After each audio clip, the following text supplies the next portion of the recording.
few moments later. Assalamualaikum warahmatullahi wabarakatuh. Halo guys. Di video ini aku ingin menerapkan 3 model pembelajaran. Yang pertama itu ada problem based learning, yang kedua ada project based learning, dan yang ketiga ada quantum teaching learning. Mari kita simak cara mengimplementasikan model pembelajaran di video ini ya guys. Jangan lupa ditonton. Cekidot.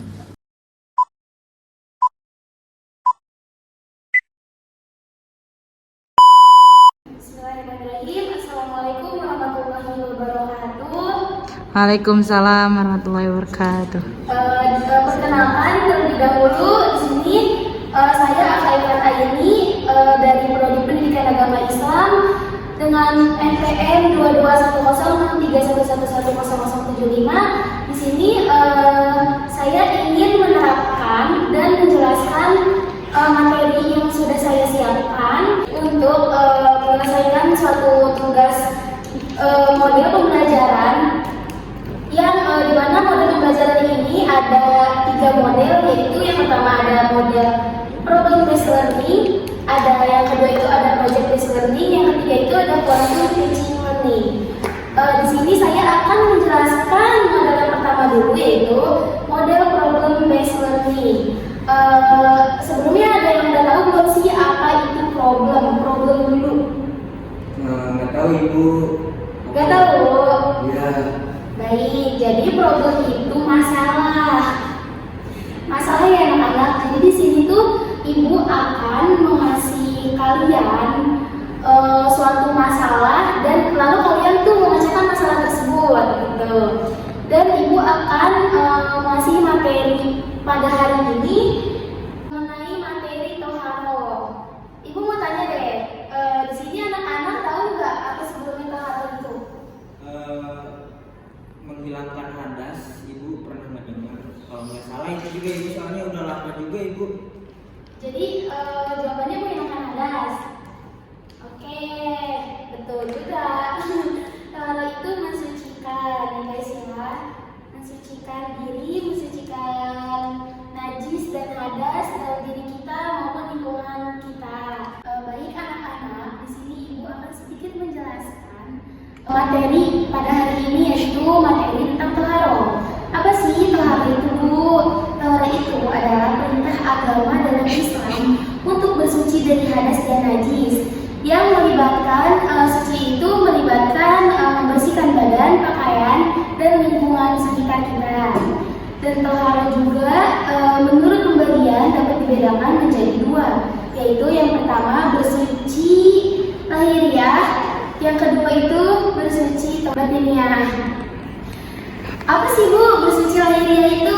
Bersuci lahiriah itu dimana dalam hal ini menjelaskan berkaitan dengan membersihkan diri, tempat di mana kita tinggal, dan lingkungan yang akan kita tempatkan gitu, dari segala bentuk kotoran, hadas dan najis. Seperti apa sih Bu yang harus disucikan dalam bersuci lahiriah ini? Yaitu ada badan kita, kan kalau misalkan kita habis menstruasi itu harus mensucikan badan kita ya, dan mensucikan pakaian kita yang sudah dipastikan pakaian tersebut itu sudah dalam keadaan suci, tidak ada kotoran sedikit pun, baik itu kotoran hewan atau kotoran berasal dari luar gitu, yang itu tuh berupa najis gitu.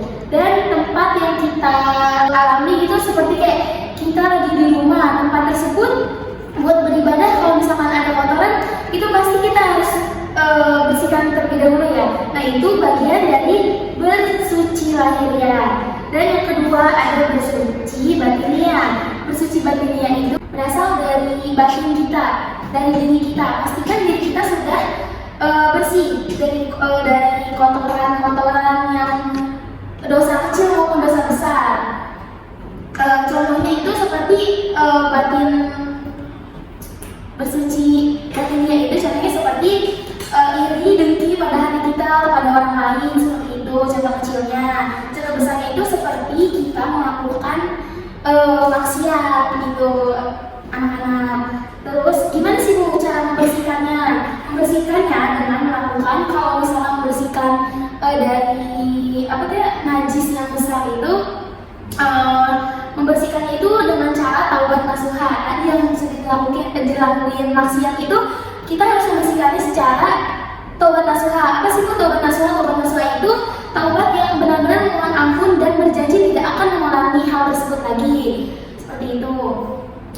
Lalu dalam bersuci juga kita harus memperhatikan air yang boleh atau yang tidak boleh dipakai untuk bersuci. Ibu di sini ibu mau bertanya sama anak-anak sekalian, ada yang tahu nggak air mutlak itu ada berapa yang biasa dipakai buat mensucikan? Air mutlak ada 8 Ibu. 7, gak tahu 8 Ibu. Lupa. Ada yang jawab 7 dan jawab 8. Bener-bener. Yang betul itu 7. Terus siapa yang bisa sebutin satu persatu? Air hujan. Tuh. Air salju. Ya betul. Air salju betul 3. Apa lagi? Air sumur. Ya. Air laut. Udah. Air hujan. Ya betul. Embun. Air Betul. Satu lagi nggak sih? Air terjun. Air terjun. Air yang mata air. Ya. Iya apa Bu? Kadang-kadang Air mata air atau air danau juga bisa nggak sih? Bisa. Anak-anak bisa. nggak tahu Bu saya. Ya jadi air yang bisa mensucikan itu ada 7 ya anak-anak ya. Ya. Dan ibu juga di sini ingin menjelaskan cara-cara taharoh menurut pembagian najisnya. Di sini ada yang tahu nggak najis terbagi menjadi berapa? 2. Yang lainnya? 3. Betul. Mau menjawab tidak? 3 Ibu. Ya, betul. Najis itu terbagi menjadi 3. Yang pertama ada najis mukhafafah, yang kedua itu ada najis mutawassithah, yang ketiga itu ada najis najis yang pertama itu ada najis mukhafafah. Najis mukhafafah itu najis ringan, di mana najis ini dalam kategori kencing bayi laki-laki yang benar-benar belum makan sama sekali dan dia masih minum ASI ibu dan dia berusia di bawah 2 tahun. Nah, gimana sih Bu cara membersihkan najis ringan tersebut? Cara membersihkannya cukup menciprakan air kepada bagian najis kepada bagian tempat yang terkena najis tersebut. Dan yang kedua ada najis sedang. Yang namanya itu najis mutawassithah. Najis sedang ini bertepatan di mana di dalam kategori najis ini yaitu ada kotoran hewan maupun kencing manusia yang sudah balik gitu anak-anak. Terus gimana sih Bu cara mensucikannya? Cara membersihkannya gimana Bu? Cara membersihkannya cukup dengan mengalirkan atau membasuh air ke tempat najis tersebut. Kalau tadi kan najis ringan itu cuma menciprakan, sedangkan najis sedang itu harus mengalirkan air. Dan yang ketiga, yang terakhir itu najis berat. Di mana najis berat itu namanya itu najis mughaladhah. Siapa sih yang tahu najis mughaladhah itu ada apa aja dalamnya? Kepipisan anjing. Tuh. Jadi di sini anak-anak ibu akan mengasih kalian itu suatu masalah. Di mana masalah tersebut itu ibu mau ngasih masalah ke kalian, apa sih najis yang paling terbesar dan gimana cara mengatasinya? Siapa yang bisa? Ibu bagi menjadi 2 kelompok dan ibu kasih waktu 2 menit. Jadi dikarenakan video ketika setelah saya memberikan waktu untuk murid-murid berpikir mengenai pemecahan masalah tersebut, di situ ada salah satu murid yang sudah memecahkan masalah yang sudah saya berikan kepada siswa. Dan kemudian di video selanjutnya saya akan ulas lagi. Saya akan ulas kembali yang tadi siswa itu sampaikan.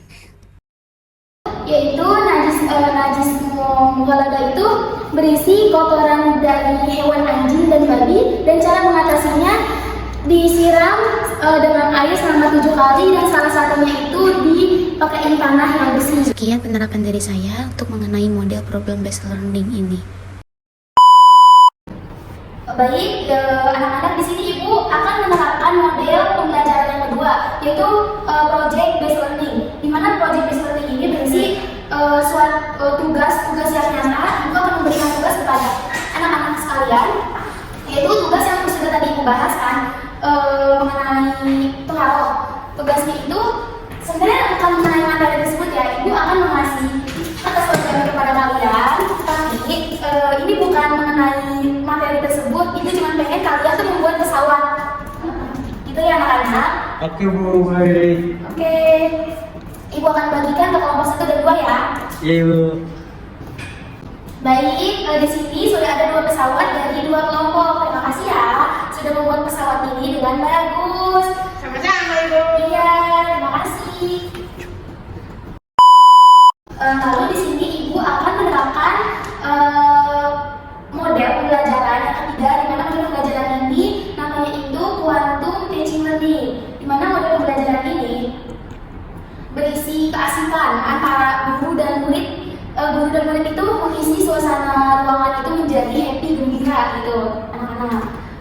Yang sudah menjelaskan tadi mengenai materi Toharoh, di sini ibu akan mengimplementasikan quantum teaching learning ini dengan materi doa. Doa itu apa sih? Doa itu yang biasa kita pakai sehari-hari Bu, anak-anak.